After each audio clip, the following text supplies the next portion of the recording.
Hello दोस्तों, स्वागत है आप सभी का मेरे यूट्यूब चैनल स्टडी शाला में।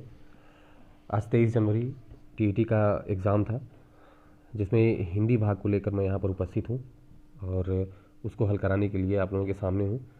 चलिए दोस्तों, उसको सॉल्व करते हैं। देखते हैं पहला प्रश्न। निम्नलिखित में मौखिक अभिव्यक्ति का रूप है, तो इसमें पहला ऑप्शन सही है, क्योंकि दूसरा ऑप्शन आप देखेंगे श्रुतलेख का मतलब सुनकर लिखना, जैसे आप लोग इमला लिखते हैं। तीसरा है सुलेख लिखना, जैसे किसी किताब से देखकर उसको लिखना, जिसे आप नकल कहते हैं। और शुद्ध वर्तनी का मतलब शुद्ध शुद्ध लिखना है। इसमें मौखिक का कहीं कुछ भी नहीं है, तो इसमें पहला ऑप्शन सही है, आशुभाषण। चलिए दोस्तों, दूसरा क्वेश्चन देखते हैं। 32वां क्वेश्चन। हिंदी भाषा की बोलियाँ। हिंदी भाषा की यहाँ पर बोलियाँ पूछा गया है। अगर ये पूछा जाता कि भारत में कितनी भाषाएं जो संविधान में है वो कितनी हैं, तो उसमें पहला ऑप्शन सही होता 22। लेकिन यहाँ पर पूछा गया है कि हिंदी भाषा की बोलियाँ कितनी हैं, तो यहाँ पर दोस्तों सही होगा दूसरा ऑप्शन 18। चलिए अगले क्वेश्चन पर चलते हैं। Question number 33। सामाजिक शब्द में मूल शब्द और प्रत्यय है। सामाजिक शब्द दो शब्द, उसका जो मूल शब्द है वो समाज है, और उसमें जो प्रत्यय लगा है वो इक प्रत्यय लगा है। तो अगर हम देखेंगे तो इसमें पहला ऑप्शन सही होगा, समाज धन इक सामाजिक। चलिए दोस्तों, अगले प्रश्न पर चलते हैं। आपके सामने 34वां प्रश्न है। तद्भव पत्रिका के संपादक का नाम। तो तद्भव पत्रिका का संपादन अखिलेश जी करते थे, तो इसमें पहला ऑप्शन सही है। चलिए दोस्तों, अगला प्रश्न देखते हैं। Question number 35। 12 बरस लो कूकर जीवे अरु 13 लो जिए सियार। तो इसके रचनाकार हैं जन कवि जगनिक। इसमें पहला ऑप्शन सही है। अगला प्रश्न देखते हैं। प्रश्न संख्या 36। अकाल का पर्यायवाची है दोस्तों। अकाल का पर्यायवाची इसमें होगा ऑप्शन नंबर 4 दुर्भिक्ष, क्योंकि अपरिहार्य और अक्षत अधियारा इन सबका अकाल से कोई लेना देना नहीं है। अगला प्रश्न देखते हैं। 36वां हो चुका है दोस्तों। 37वां प्रश्न देखते हैं। निम्नलिखित वाक्यों में कौन सा मिश्र वाक्य है। तो इसमें दोस्तों आपका दूसरा ऑप्शन सही है, ऑप्शन नंबर 2। अध्यापक देखते हैं कि छात्र पढ़ते हैं। अगला प्रश्न है 38वां। जिसकी पूर्व से कोई आशा ना हो के लिए एक शब्द। चलिए दोस्तों, इसमें ऑप्शन देखते हैं। पहला ऑप्शन है अनाहूत। अनाहूत का मतलब जो जिसे बुलाया ना गया हो। दूसरा है अपरिमेय, मतलब जिसको गिना ना जा सके, जो अपरिमित हो। और चौथा ऑप्शन है प्रत्याशा, जिसकी पहले से आशा हो। तो इसमें दोस्तों तीसरा ऑप्शन सही होगा, अप्रत्याशित, मतलब इसकी पूर्व में कोई आशा ना हो। चलिए अगला प्रश्न देखते हैं दोस्तों। प्रश्न संख्या 39। मुझसे उठा नहीं गया वाक्य में कौन सा वाच्य है। तो इसमें दोस्तों है कर्मवाच्य। अगला 40वां प्रश्न देखते हैं। निष्कपट शब्द का संधि विच्छेद है। तो दोस्तों निष्कपट में विसर्ग संधि है निधन कपट। तो इसमें अगर हम देखेंगे तो चौथा ऑप्शन सही होगा, निधन कपट।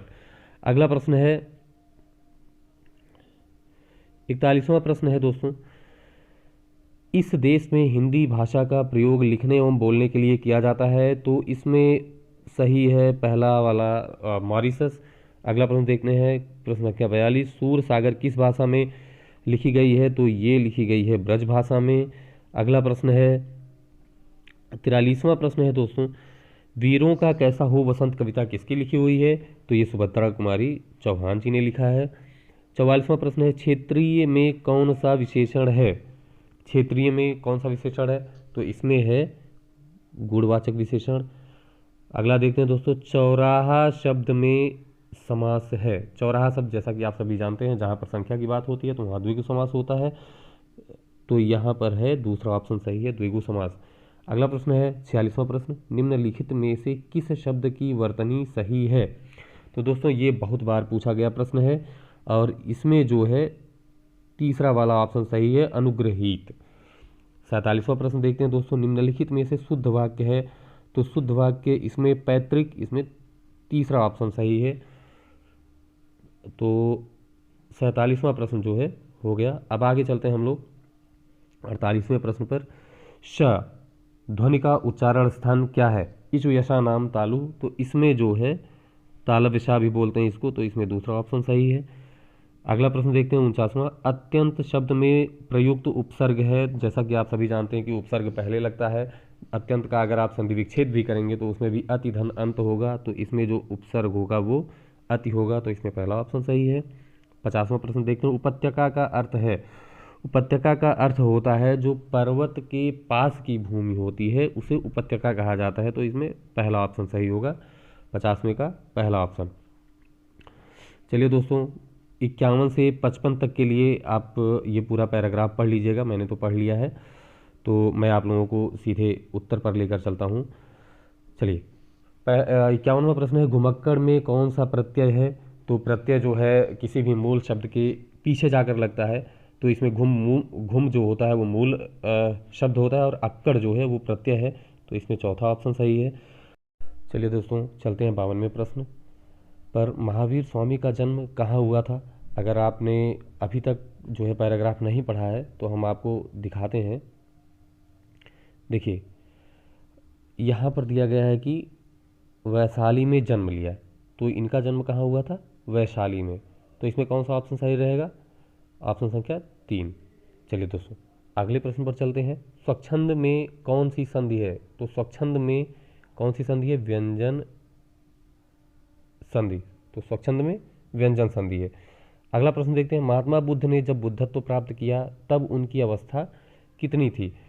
तो अगर आप लोग यहाँ आके देखेंगे, देखिए पैराग्राफ में देखिए, 35 वर्ष की आयु में। तो इसमें कौन सा ऑप्शन सही रहेगा? तीसरा ऑप्शन। चलिए अगले प्रश्न पर चलते हैं, 55। श्रुति धर्म का क्या अर्थ है? तो यहाँ पे ऑप्शन संख्या 1 सही है। श्रुति धर्म वैदिक धर्म को कहा जाता है, क्योंकि उस समय जो है सुनकर सारी चीज़ें इसमें याद की जाती थी, इसका कुछ लिखित साधन नहीं था। तो इसको श्रुति धर्म कहा जाता है। अगला प्रश्न है प्रश्न संख्या 56। ङ का उच्चारण स्थान होता है। आप सभी जानते हैं कि जो अंगा है और ये सब है वो पंचमाक्षर होते हैं। पंचमाक्षर मतलब वर्गीय व्यंजन का सबसे अंतिम अक्षर, और ये जितने भी होते हैं इनका उच्चारण स्थान नासिक होता है। तो इसमें कौन सा ऑप्शन सही है? चौथा ऑप्शन। चलिए दोस्तों, 57 नंबर प्रश्न पर चलते हैं। 4 गज मलमल में कौन सा विशेषण है? 4 गज मलमल में परिमाण बोधक, मतलब दूसरा ऑप्शन सही है। चलिए 58वां प्रश्न देखते हैं। समास का विलोम क्या है? ये बहुत ही ज़्यादा बार पूछा गया प्रश्न है। समास का विलोम क्या है? तो समास का विलोम व्यास होता है दोस्तों। चौथा ऑप्शन सही है। अगले प्रश्न पर चलते हैं, प्रश्न संख्या 62। तो इसमें देखते हैं शून्य का तत्सम रूप क्या है? तो शून्य, जैसा कि आप लोग जानते हैं, गांव में और बहुत सी जगहों पर लोग शून्य को शून्य ही कहते हैं। तो इसमें पहला ऑप्शन सही है, शून्य। जैसा कि आप सभी जानते हैं, तत्सम का मतलब होता है जो संस्कृत से लिया गया हो या संस्कृत का ही शब्द हो। तत्सम मतलब उसके समान, मतलब उसके मतलब संस्कृत के समान। तो इसमें पहला ऑप्शन सही है, शून्य। 60वां प्रश्न देखते हैं। आंख की किरकिरी होने का अर्थ है? दोस्तों, आंख की किरकिरी होना मतलब आंख में अगर कुछ आपके पड़ जाता है तो वो थोड़ा सा अप्रिय लगने लगता है। तो इसका चौथा ऑप्शन सही है।